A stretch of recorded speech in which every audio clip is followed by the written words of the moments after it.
Vamos conversar a partir de agora com Eduardo Varandas, que é procurador do trabalho aqui na Paraíba. Doutor Varandas, antes da gente entrar nessa questão mais eleitoral, das eleições, desta relação trabalhista, neste período eleitoral, eu queria a sua opinião. Eu sei que o senhor não faz parte do processo, não está julgando esse processo, mas também é membro, faz parte da Justiça Trabalhista. Como é que o senhor está acompanhando essa greve dos trabalhadores dos transportes coletivos? E explicar, uma curiosidade que eu tive nesse processo, é que a lei ela rege de que, em greve, 30% do efetivo dos trabalhadores deve permanecer na atividade. E o juiz, eu não sei qual foi o juiz que julgou essa ação, ele determinou que 60% dos trabalhadores voltassem ao trabalho. Me explique o porquê dessa decisão e se, de certa forma, não é abusiva a lei da greve. Boa tarde. Boa tarde. Primeiro, os esclarecimentos prévios. Na verdade, eu integro o Ministério Público do Trabalho, que atua perante a Justiça do Trabalho. Nós denunciamos a Justiça, contudo, nós não julgamos, é a Justiça que julga. O que ocorreu é que, de fato, houve uma paralisação de 100% e a STJP ingressou com a ação na Justiça do Trabalho, que é o órgão competente, e foi concedida uma liminar assegurando o transporte no percentual de 60%.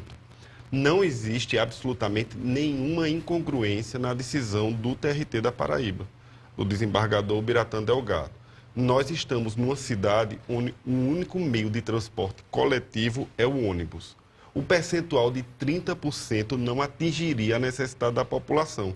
Aliás, diga-se de passagem, até o percentual de 60%, ainda houve muita dificuldade com os ônibus superlotados e a população passando por constrangimentos. Então, eu acho que o percentual fixado não viola nenhuma diretriz do ordenamento jurídico que diz que o poder público, de acordo com o caso concreto, com as necessidades, poderá fixar o percentual para atender às necessidades vitais da população. E agora o Ministério Público do Trabalho se encarregará de verificar se a decisão vem sendo cumprida ou não. O processo ainda encontra-se em fase de instrução, foi rejeitada a possibilidade de conciliação e vamos esperar por um deslinde rápido. O que não pode acontecer é a população sofrer ainda mais. Por que é que eu digo ainda mais? Porque regularmente o nosso transporte público já não atende às necessidades. Nós não temos um metrô. A mobilidade urbana nesta cidade é bastante questionável. E uma greve dessa natureza, com o principal e talvez o único meio coletivo de transporte da população, sem dúvida trará danos irreparáveis. Então, acima do interesse dos empregados, que nós consideramos legítimo, a questão salarial e outros pleitos, acima do interesse dos empregadores, existe o interesse do povo pessoense que precisa se transportar. E esse interesse deve ser protegido. Mas isso, de certa forma, não termina fragilizando esse instrumento que os trabalhadores têm do direito à greve? O senhor não entende dessa forma, não? E por que isso não é aplicado, por exemplo, em outras categorias? Mais forte, por exemplo, greve de médicos que já existiram. Por que não houve esse mesmo rigor? Olha, nós precisamos verificar cada caso. O Ministério Público do Trabalho reconhece a greve como direito constitucional e nós respeitamos o direito à greve, sem dúvida nenhuma. A lei de greve, inclusive, define o que são atividades essenciais, portanto, impõe mais restrições, que é o caso do transporte coletivo, e o que tem uma maior liberdade de paralisação, que seriam as atividades consideradas não essenciais. Nós não podemos pegar um caso específico e comparar com outros. Eu entendo que greve de médicos, dependendo inclusive dos motivos, inclusive na Paraíba nós atuamos ferrenhamente contra a questão das cooperativas médicas que ameaçavam paralisar a todo instante e elas sofreram multas que vão a R$800 mil. Ou seja, nós temos atuado com o mesmo princípio da igualdade de tratamento, seja qualquer categoria. Como nós estamos discutindo a greve dos ônibus numa cidade completamente desamparada de estrutura pública de transporte, é preciso que se tenha em mente que a população precisa, de fato, continuar o seu cotidiano. A sua vida não pode parar por causa de uma categoria. Nós reconhecemos a justeza dos pleitos, nós entendemos que os salários são vitais, o aumento, a correção salarial é fundamental. Agora, a gente precisa fazer um sistema de freios e contrapesos e este é o papel da Justiça. Então, em todos os casos de greve, o Ministério Público do Trabalho atuará em defesa da lei. primeiramente da população como um todo e depois dos interesses legitimamente tutelados por ela. Procurador, eu gostaria de saber do senhor, a gente está no período eleitoral, o que é que caracteriza o emprego nesse período eleitoral, que a gente sabe perfeitamente, e isso aí o senhor já fiscaliza desde eleições passadas, né, a presença de pessoas, né, jovens, inclusive contratados por candidatos, por coligações, trabalhando nos sinais e nas ruas aqui de João Pessoa especificamente. Eu gostaria de saber do senhor o que é que caracteriza, se há emprego, caracteriza emprego a contratação desses jovens? Essa é uma questão muito complexa. Primeiro, vamos por pontos. Nós entendemos que no trabalho panfletário eleitoral nas ruas não pode haver a presença de menores de 18 anos.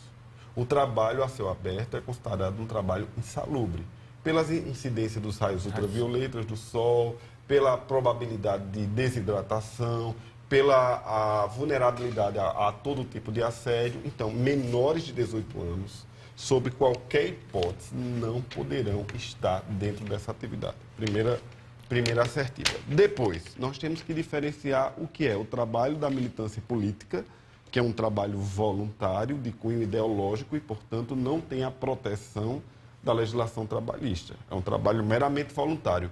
Eu, por acreditar naquele ideal, darei a minha força de trabalho em prol de um objetivo. Então, essas pessoas não aguardam salário, remuneração, porque fazem por vontade própria, livremente, sem nenhum intuito oneroso. Depois tinha um trabalho eventual. O que é um trabalho eventual? Eu, como candidato, preciso de algumas pessoas para trabalhar só o fim de semana.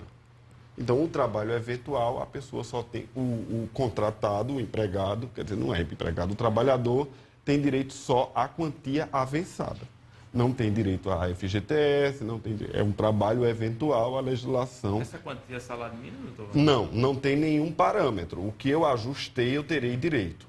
No caso do trabalho eventual. Ok? Trabalho eventual. Agora, o trabalho oneroso e habitual, por exemplo, por 3 meses, eu contratei indivíduos por 3 meses para trabalhar na campanha eleitoral. Então, habitual, oneroso e subordinado. Aí entra dentro da perspectiva do que a CLT chama de contrato de trabalho por prazo determinado.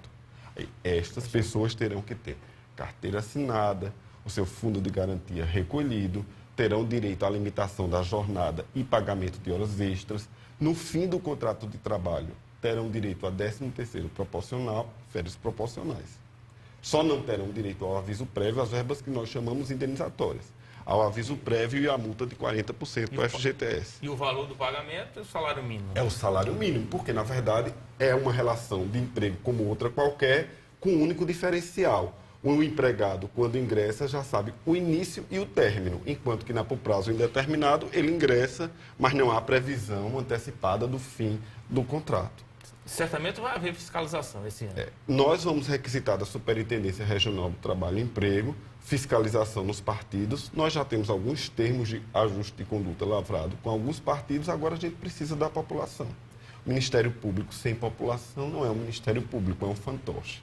Então, a gente precisa que a população, de fato, participe e que a população tenha consciência de que o candidato que não respeita a legislação trabalhista, o candidato que explora o trabalho infantil, não merece ser eleito. Eu acho que essa consciência cívica na hora da urna eletrônica deve ser um momento que o eleitor deve considerar. Ora, aquele indivíduo que no sertão paraibano, aquele indivíduo nos olhos mais distantes da sociedade, que por uma quantia ínfima obriga crianças a trabalharem no sol quente, essa pessoa não merece o voto da população. Agora, doutor, quais são as implicações jurídicas para esses candidatos que não cumprirem essa regra? Bom, nós abriremos um inquérito para a investigação, não é que é a praxe do Ministério Público do Trabalho, além de obrigar que o candidato efetivamente pague todas as verbas a que o trabalhador contratado faça jus, a gente ingressa na justiça cobrando dano moral coletivo. Ou seja, indenizações pesadas que podem atingir o montante até de R$800 mil, R$1 milhão, dependendo de cada caso e do potencial econômico do partido. Mas o Ministério Público não poderá fiscalizar e cumprir o seu dever. Agora eu vi uma entrevista que o senhor concedeu a uma emissora de rádio aqui na capital, dizendo que essa relação é de vassalagem. O senhor quis dizer com isso? Não, aquele termo vassalagem foi uma pergunta que uma ouvinte fez, na verdade. Ela me perguntou se era legal que os candidatos, no caso, eventualmente, o candidato que estivesse na direção de um segmento público, obrigassem servidores públicos a trabalharem na campanha. Obviamente, isso é inequivocamente ilegal, arbitrário, para não dizer criminoso. Não é aquele que detém um mandato público, ele é agente público apenas no exercício da função e candidato como outro qualquer.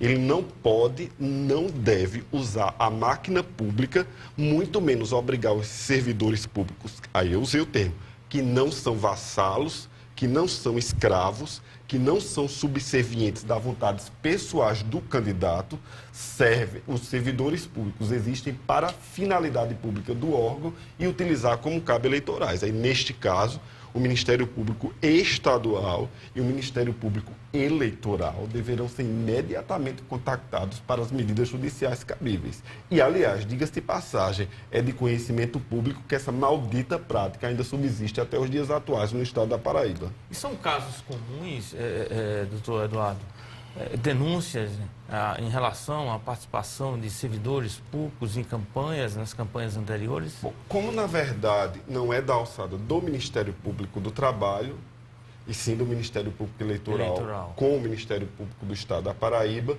a gente não tem uma estimativa.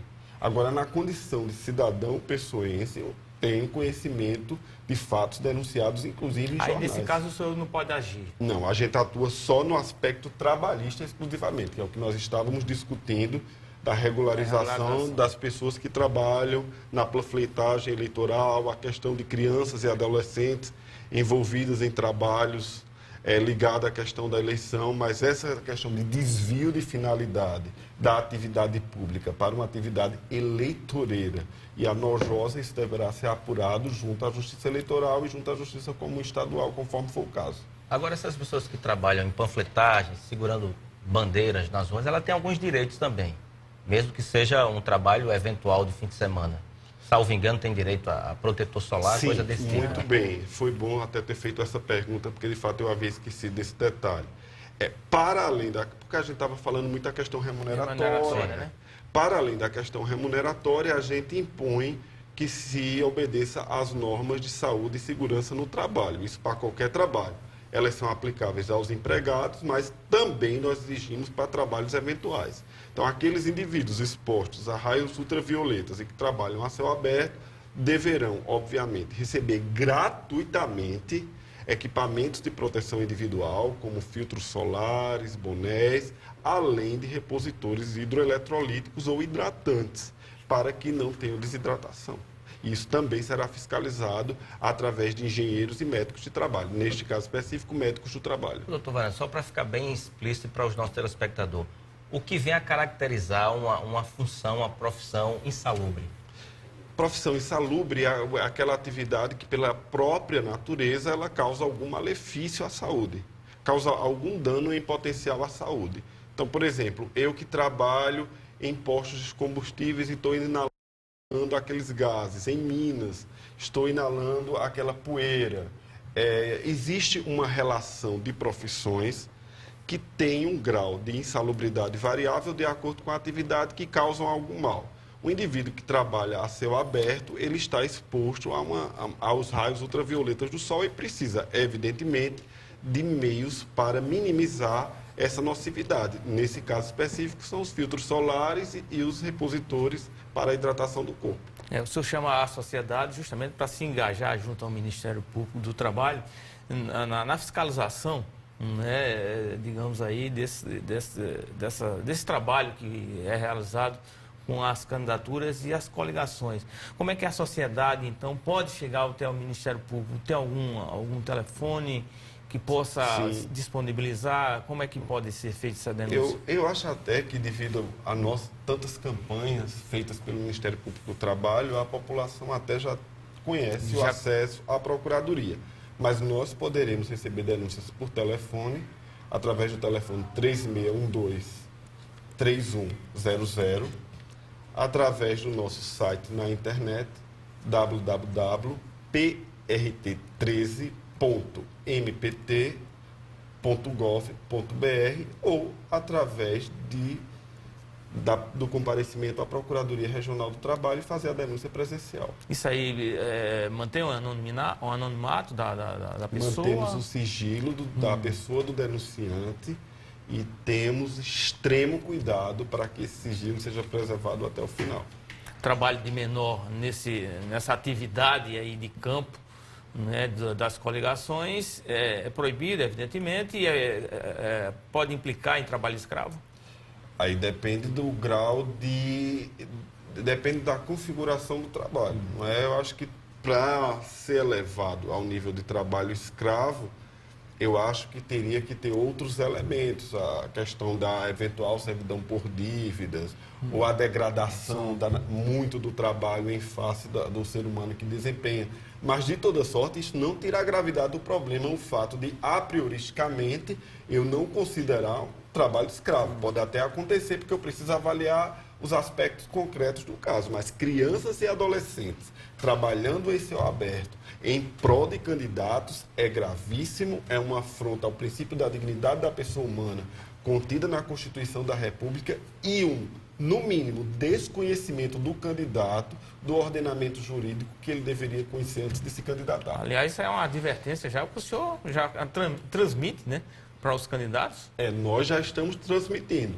Desde outras eleições, através de recomendações na TV, através das nossas entrevistas, pelos inquéritos, pelas audiências, pelas ações já propostas, eu acho que o país precisa mudar de mentalidade. E uma mudança de mentalidade só pode vir com uma revolução chamada eleições sérias. Então o candidato não pode nem dizer que não sabia, né? É verdade. Agora, minha pergunta é a seguinte, só para a gente finalizar, que o nosso tempo estourou.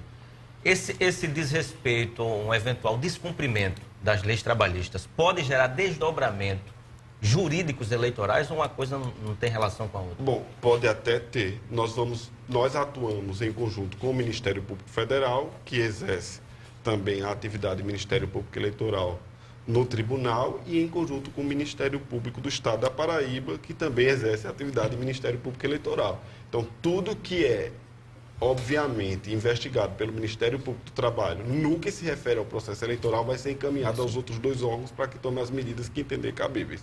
E eu espero que haja desdobramentos sérios. Ok, Marconi? Ok. Tranquilo? Acho que está bem esclarecido. Tá bem esclarecido. Né? Eu acho Está dado o que os recado, coligações aí precisam estar muito atentos, né? Porque o Ministério Público do Trabalho está atento, né, a tudo. Né? E a sociedade precisa acordar também para os seus direitos, né? Exatamente. Doutor Varandas, obrigado pela participação. Viu? Obrigado.